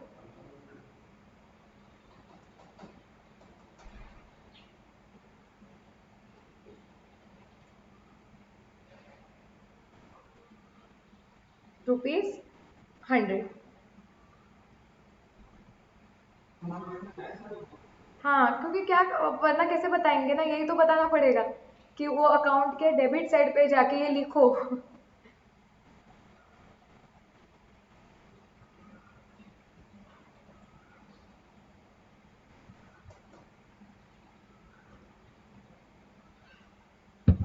हम्म। नहीं, तुम्हें सिर्फ कैसे रेक्टिफाई करोगे वो लिख देना है।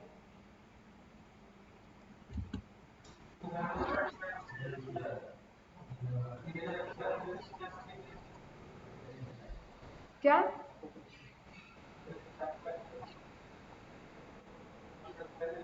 हाँ, तो ये फटाक से हो भी जाता है और ना मार्क्स भी अच्छे मिल जाते हैं फिर इसमें। अभी तक का आरोह का तो अकाउंट्स का हाईएस्ट है 93। फाउंडेशन कोई तो चाहिए जो ये 93 को भी ब्रेक करे। करो, अच्छा ही है करोगे तो।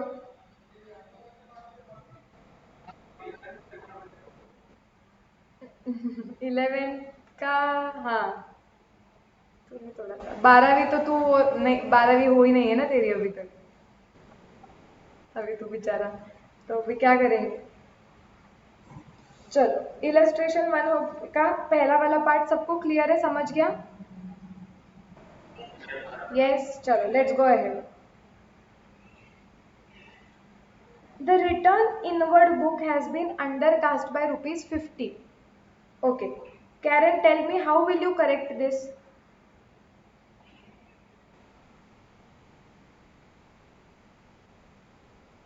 सोच के बताओ, इट इज ओके।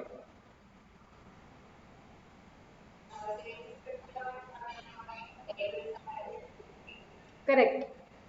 देखो ये सब इतना प्रोसेसिंग होना चाहिए कि रिटर्न इनवर्ड बुक, अगर रिटर्न इनवर्ड कंफ्यूजन हो रहा है तो मतलब sales return. Sales return book की टोटल 50 से कम ले ली। अब सेल्स रिटर्न की बुक का और लेजर का क्या संबंध है? सेल्स रिटर्न बुक की जो टोटल होती है वो सेल्स रिटर्न अकाउंट के डेबिट साइड पे लिखी जाती है। अब अगर ये 50 रुपए से कम ली गई है तो सेल्स रिटर्न अकाउंट भी 50 रुपए से कम दिख रहा है, वो बढ़ाना पड़ेगा। सेल्स रिटर्न को डेबिट होता है तो बढ़ाने के लिए और डेबिट देना पड़ेगा। तो हम क्या लिखेंगे? Go to sales return account, debit side, and write again to undercast, to undercasting of sales return book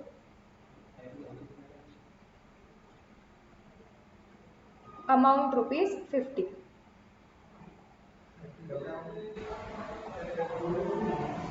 clear? चलो आगे जाएंगे।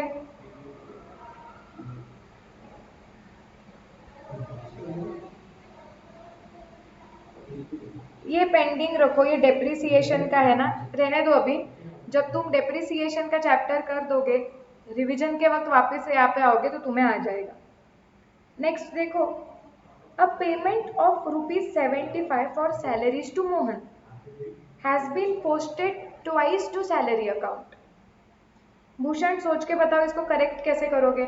जिसको बाकी सब लोगों को भी सोचना है उसको पूछती हूँ, मतलब बाकी ने नहीं सोचना है ऐसा नहीं।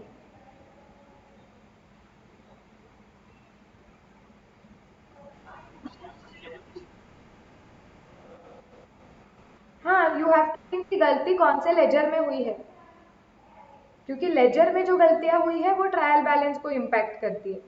तो लेजर में कौन से अकाउंट को गलती हुई है, उसे कैसे सुधारोगे, ऐसे सोचो।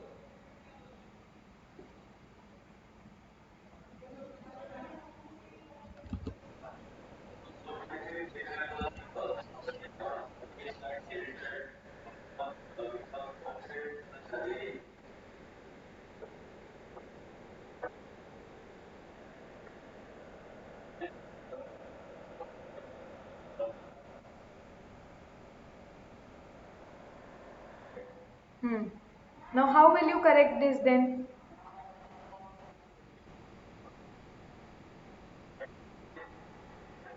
हाँ, how much amount will write on credit side? 75, perfect. So देखो क्या हो रहा है। एंड लेकिन तुमने स्टार्टिंग की एंट्री सिर्फ गलत बोली, तुमने सैलरीज टू मोहन यूजुअली नहीं किया होगा क्योंकि वहां पे बोला था पेमेंट टू मोहन हो चुका है।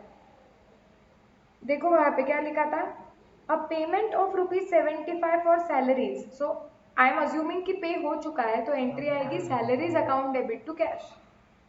सो सैलरीज अकाउंट के डेबिट साइड पे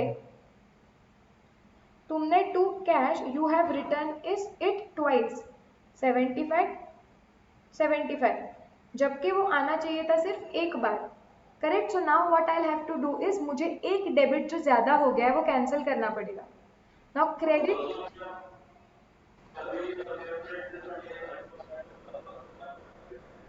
ना वो डिपेंड करे। क्या क्या, sorry. No no no, why twice of this amount? सिर्फ कैश अकाउंट में गलती नहीं हुई है, तुमने यहाँ पे कैश अकाउंट में तुमने एक ही बार 75 लिखा है, यहाँ पे लिखते वक्त तुमने गलती से दो दो बार लिख दिया है। जो अकाउंट में उन्होंने गलती बोली है बस उस अकाउंट में गलती हुई है ऐसे अज्यूम करोगे, बाकी अकाउंट्स में सब सही गया है। So since they have specifically explicitly they have said कि कहाँ पे गलती हुई है, सैलरी अकाउंट में, तो तुम्हें ये इम्प्लाई नहीं करना है कि कैश अकाउंट में भी हुई होगी। जो अकाउंट में वो बताया गया है बस उस अकाउंट में गलती हुई है ऐसे देखोगे। तुम्हारा पहला आंसर करेक्ट था, तो यहाँ पे सैलरी अकाउंट में दो बार 75 गया है, एक डेबिट कैंसिल करना है जिसके लिए क्रेडिट देना पड़ेगा। So you can right bye access debit 75। Clear? हाँ। सो यहाँ पे लिख दो again, credit side of salaries account हम क्या लिखेंगे, बाय एक्सेस डेबिट ₹75।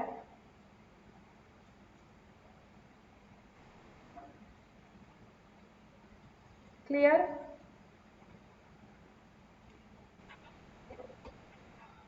चलो आगे जाते हैं।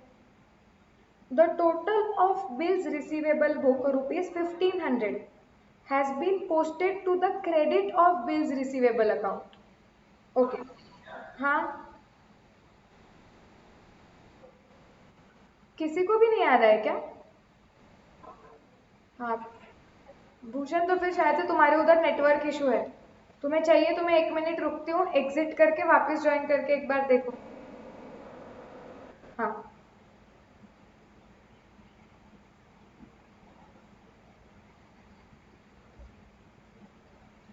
इस संडे को तुम्हारी इको की टेस्ट है क्या?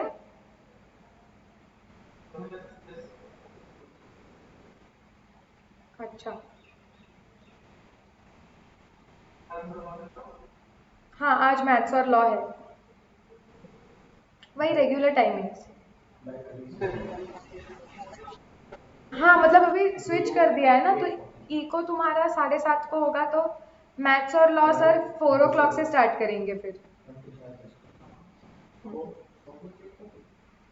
चलो आगे जाते हैं अभी। Total of bills receivable book of 1500, it has been posted to the credit of bills receivable account. Poonam बताओ क्या गलती हुआ है इधर?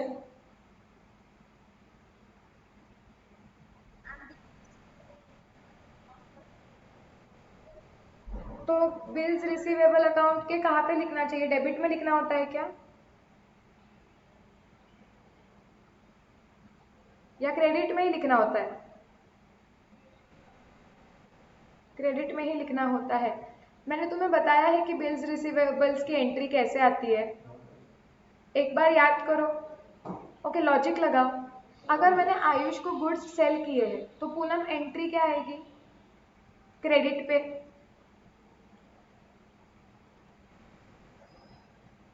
क्या?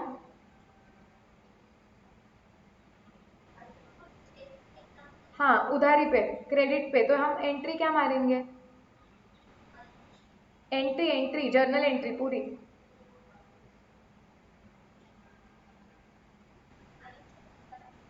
हाँ Ayush account debit to sales होगा। अब आयुष ने मुझे एक पेपर पे लिख के दे दिया कि मैम मैं आपको पैसे दे दूंगा 2 महीने बाद, तो वो बिल बन गया। जब आयुष ने मुझे बिल दे दिया तो मैं एंट्री क्या मारूंगी?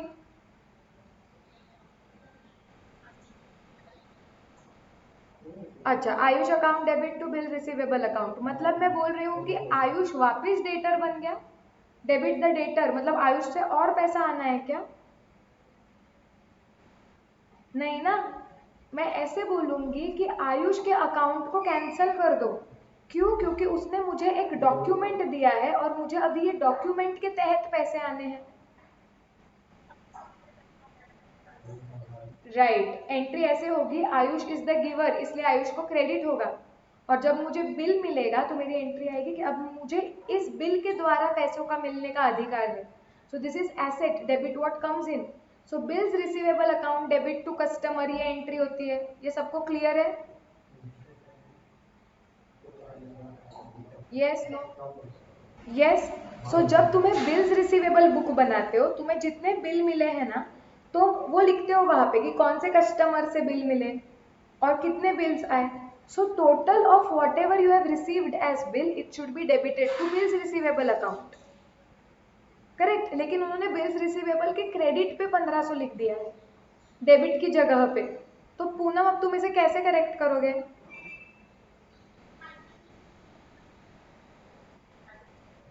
एंट्री नहीं, पोस्टिंग। हाँ, तो करेक्ट है। मैं बिल्स रिसीवेबल अकाउंट के डेबिट में जाके मुझे क्या करना पड़ेगा, ये देखो। अब ये बिल्स रिसीवेबल अकाउंट अगर है तो उसके क्रेडिट में 1500 लिखा है, मुझे डेबिट में 1500 चाहिए। मैं डेबिट में 1500 लिखूंगी तो इम्पैक्ट अभी 0 होगा, क्योंकि क्रेडिट को डेबिट काटेगा। लेकिन मुझे डेबिट में 1500 चाहिए, तो मुझे और एक बार 1500 लिखना पड़ेगा, ताकि अल्टीमेटली मेरे डेबिट में 1500 आ जाए। Are we clear about this? Yes, तो लिख दो। Bills receivable account should be debited bye.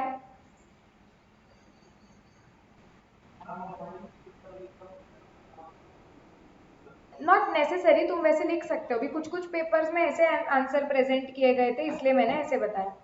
तुम्हें ऐसे बस लिखना है कि कौन से अकाउंट में जाके क्या करना है। सो हम लिख सकते हैं कि bills receivable account has to be debited with ₹3000। Okay? नहीं नहीं, ऐसे पूरा सेंटेंस वैसे एक्सपेक्टेड होता है। और तुम क्या करके लिखोगे, वहां पे लिखोगे टू रॉन्ग क्रेडिट।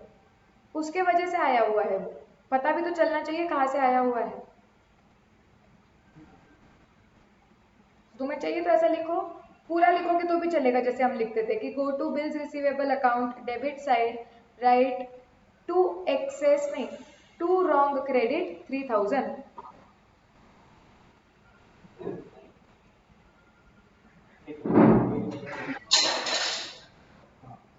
डन हो गया लिख के?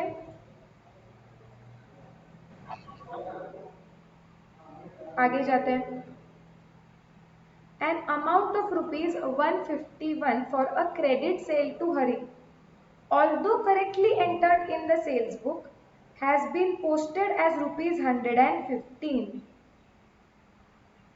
ओके, गरिमा बताओ कि सबसे पहले ये गलती क्या हुई है?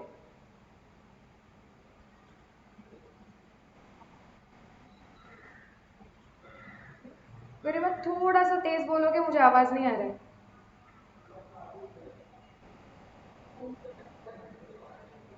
क्या बोला, किसी को सुनाई दिया? हाँ, अमाउंट की मिस्टेक कहाँ पे हुई है गरिमा? सेल्स बुक में हुई है क्या?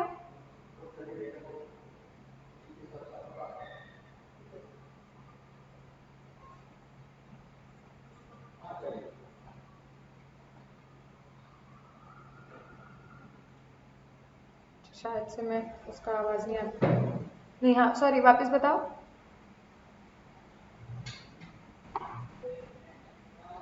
नहीं नहीं ना, ठीक से पढ़ो, देखो। An amount of ₹151 of credit sale to Hari, although correctly entered in sales book. Sales book में करेक्टली लिखा गया है, मतलब अगर ये सेल्स बुक है तो सेल्स बुक में हरी पूरा ना। रेक्टिफिकेशन ऑफ एरर्स में क्वेश्चन पढ़ के समझ के लेने को ज्यादा टाइम लगा, क्योंकि रेक्टिफिकेशन फास्ट होता है। तो इधर करेक्टली लिखा हुआ है जो वो बोल रहे हैं ना अकाउंट्स में के पेपर में, और half of the job is done if you read the question correctly, उसमें ही आंसर होता है। तो सेल्स बुक में करेक्टली लिखा गया है 151। ठीक है, लेकिन it has been posted as ₹115, लेकिन पोस्टिंग करते वक्त 115 हुआ है, मतलब लेजर में पोस्ट करते वक्त गलती हुई है। तो मुझे बताओ लेजर में पोस्ट करते वक्त कौन से अकाउंट में गलती हुई होगी?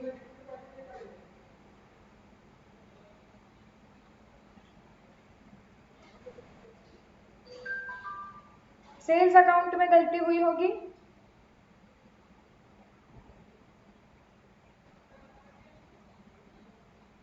सब अग्री करते हैं क्या? Okay, Karen is saying yes. I am saying no. Bhushan is saying no. Poonam भी नो। हरी के अकाउंट में होगा, सेल्स अकाउंट में क्यों नहीं होगा ये देखो, इसलिए मैंने बोला था सब्सिडियरी बुक्स का ledger posting very important for this chapter. Because Karen Garima ये समझो, तुम do you write 151 in sales account और will you take total of the sales book and that you will write in sales account? Total, okay. So if you are going to take total of sales book and if you are going to credit it to sales account, so total तो हमने correct ही ली होगी। उन्होंने बताया है क्या कि हमने sales account की सेल्स बुक की टोटल गलत ली है? It means that the total of the sales book has been correctly taken। मतलब जो सेल्स अकाउंट को क्रेडिट गया है वो बराबर से गया है। हम इंडिविजुअल फिगर कौन से अकाउंट में पोस्ट करते हैं? हरी के अकाउंट में। So हरी के अकाउंट में when I went to debit 151, by mistake I wrote 115. So the account which is impacted is Hari account. Are we clear about this? Yes. अब हरी अकाउंट को डेबिट होना चाहिए था 151 से, लेकिन हरी अकाउंट को डेबिट हुआ है 115 से। अमाउंट बराबर लिखे है ना मैंने? हाँ। अब मुझे गरिमा बताओ इसको तुम करेक्ट कैसे करोगे?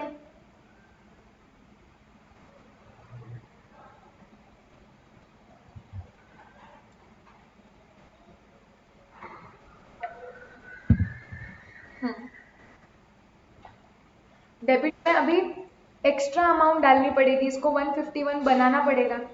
कैसे? 151 माइनस 115, 36। यस, सो हम बोलेंगे कि we'll have to go to the debit side of Hari account and we will debit it by 36। क्या लिखेंगे? To wrong posting from subsidiary books।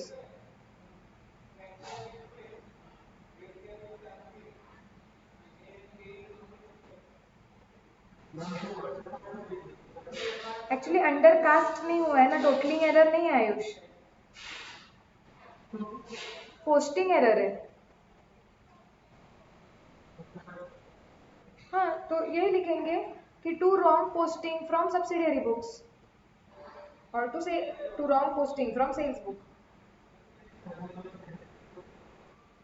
मतलब एरर पता चलना चाहिए वो छापना। हाँ ठीक है। हाँ पूनम। हाँ तो टू रॉन्ग पोस्टिंग हो गया ना, मतलब वो, या टू रॉन्ग अमाउंट फ्रॉम सबसे सेल्स बुक, वो भी चलेगा।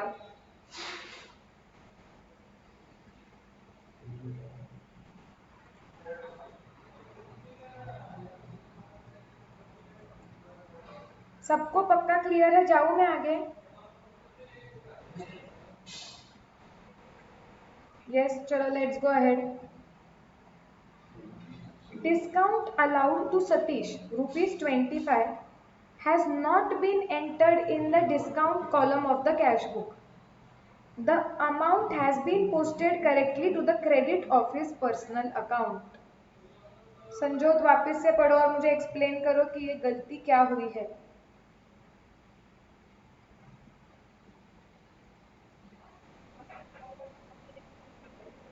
नहीं, डिस्काउंट अलाउड के कॉलम में लिखना भूल गए कैश बुक में।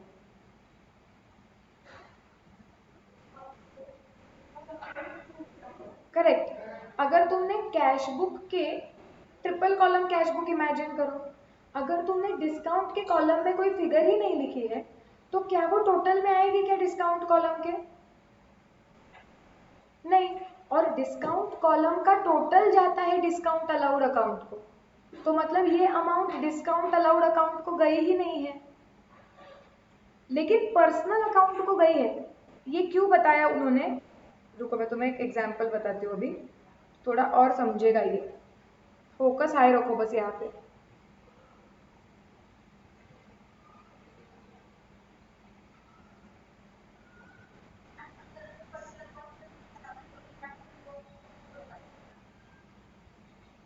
हाँ, लेकिन करेक्ट तो करना पड़ता था ना।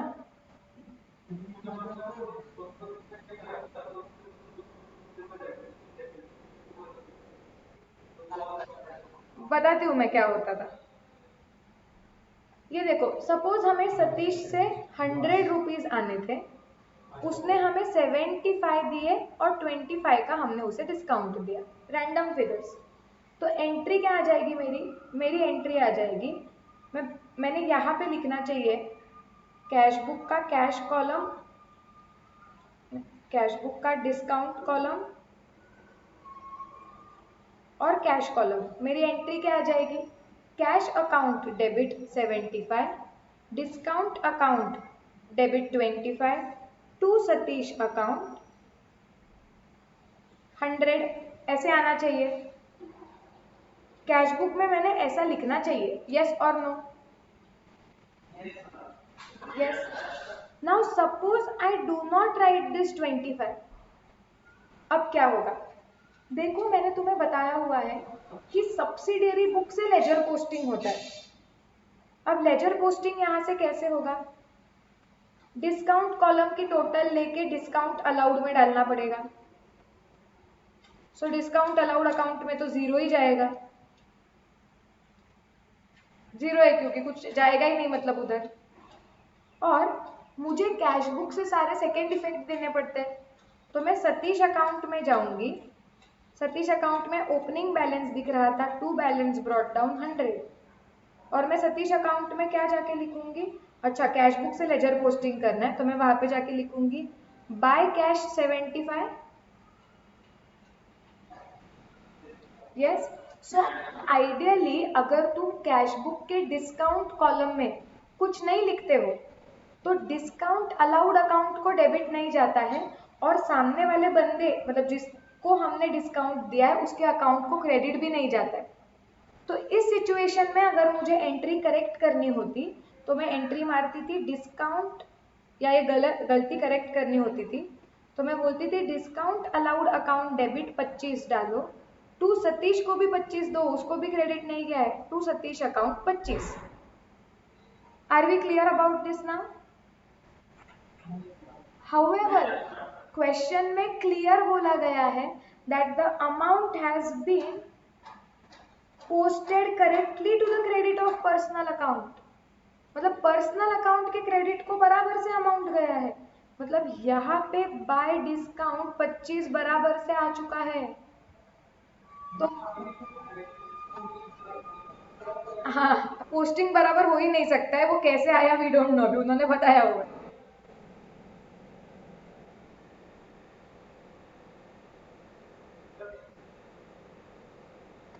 नहीं नहीं, पोस्टेड करेक्टली मतलब जो करेक्ट होना चाहिए था वैसा बराबर करेक्टली गया। हाँ, तो इसका मतलब अब इसे करेक्ट करना है, तो मैं सतीश अकाउंट को तो सब सही ही दिख रहा है, हम कुछ करेंगे नहीं। अब हमें करेक्ट करने के लिए सिर्फ डिस्काउंट अलाउड अकाउंट के डेबिट में जाके लिखना पड़ेगा टू ओमिशन 25। समझा ये सबको?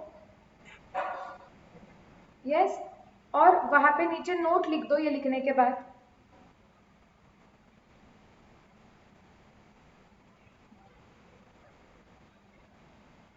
Ideally, if the discount amount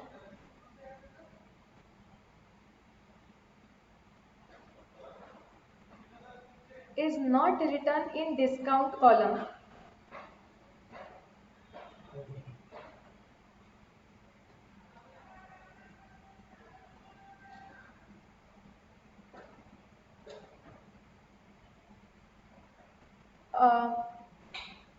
is not written in the discount column, then following, क्या बोला था मैंने, ideally if the amount is not written in the discount column, then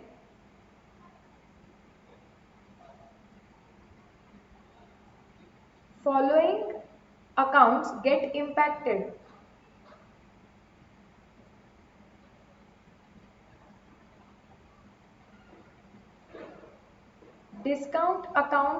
Discount allowed account is not debited.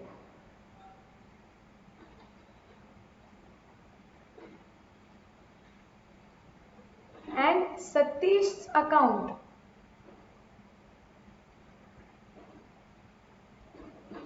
is not credited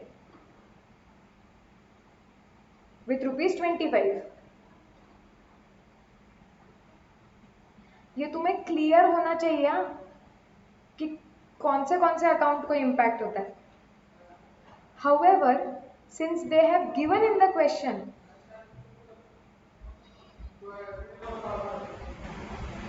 that personal account is correctly credited,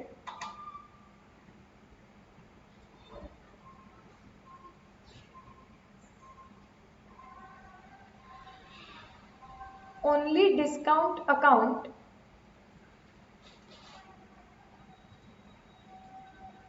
has been rectified.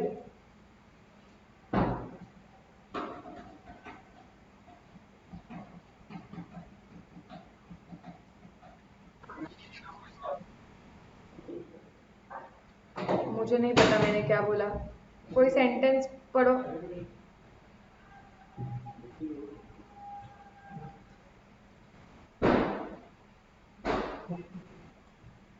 पढ़ ले, पूरा ही पढ़ ले.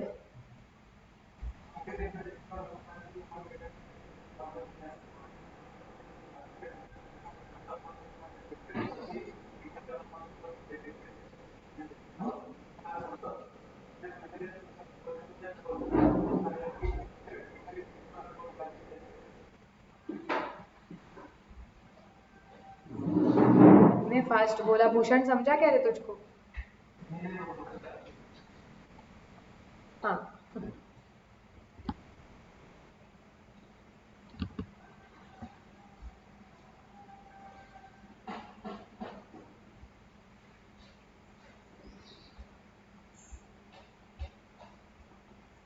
हो गया सबका लिख.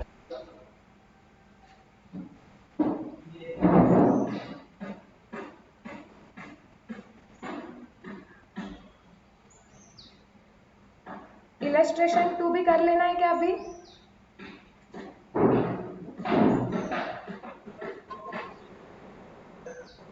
क्या?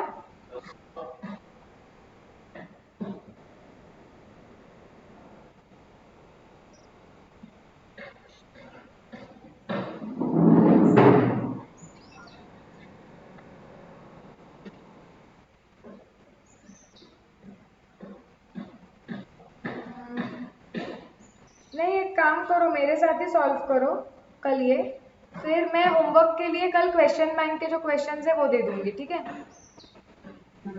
आज सिर्फ इतना करो फिर कि जो भी हमने पढ़ा हुआ है वो एक बार रिवाइज कर लेना. आज पूरा जितना भी हमने किया है रिवाइज करो. अगेन आज कोई होमवर्क नहीं है, तो तुम्हारा आई होप कि आरटीपीस तुम कंप्लीट कर रहे हो, तो बीआरएस के आरटीपीस साइमल्टेनियसली कंप्लीट करने लगो. कितने आरटीपीस सॉल्व हुए हैं?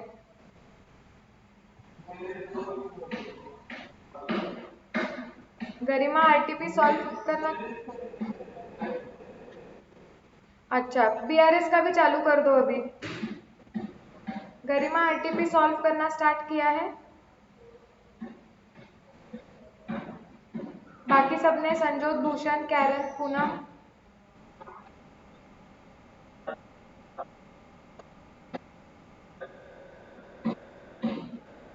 अच्छा, बीआरएस तक सबके कैश बुक अभी कंप्लीट रखो, ताकि नेक्स्ट चैप्टर पे जब हम जाए तो तुम रेक्टिफिकेशन कंप्लीट करो.